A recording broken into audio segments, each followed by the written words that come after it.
I recently conducted an instructional needs assessment on a performance review process for a client. As I was looking for a new client in a new industry, I asked my mentor for a suggestion. He connected me to a research colleague, but she only had 3 people in her department, so training wasn't really an opportunity. She then connected me to the head of HR.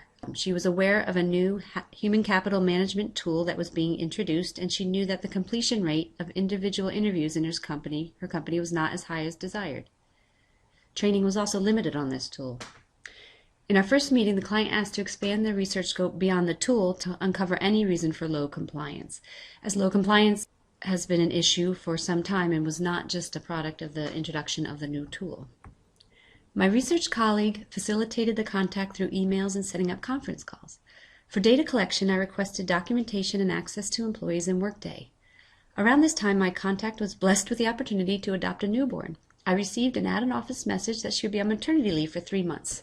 For several weeks, the client went dark. I did not return emails or phone calls. I even called her assistant to ask if she was in. One morning, I happened to catch her at the desk. We were able to review the data collection plan and she approved it. The lesson here is, I recommend you enlist as many people possible in a new organization, as people tend to get busy, some go on leave, some disappear. The more people who know about your project, the more people you can contact to keep it moving. I developed a data collection plan with several alternatives. We agreed to interviews and a focus group. Deadlines came and went. At last, the client supplied 19 names. She asked them to participate in a focus group and then told them I would be scheduling 30-minute interviews. Given the large sample, I recommended a survey and a few follow-up interviews instead. In the end, it worked quite well, with 15 responses and 2 follow-up calls.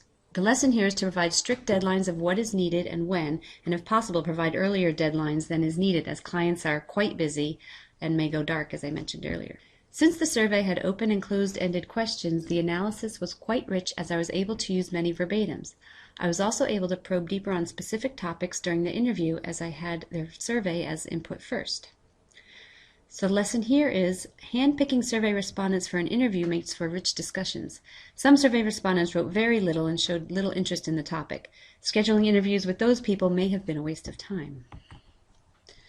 So to recap, 3 lessons I learned throughout this process is: number 1, engage in multiple points of contact to make sure you can keep your project moving. Create earlier than required deadlines, as people get very busy and the deadlines come and go and you don't want to seem like a bother. And lastly, revisit respondents to gain deeper insights. If you can identify respondents who have an issue or interest in the topic, your interviews will be much richer.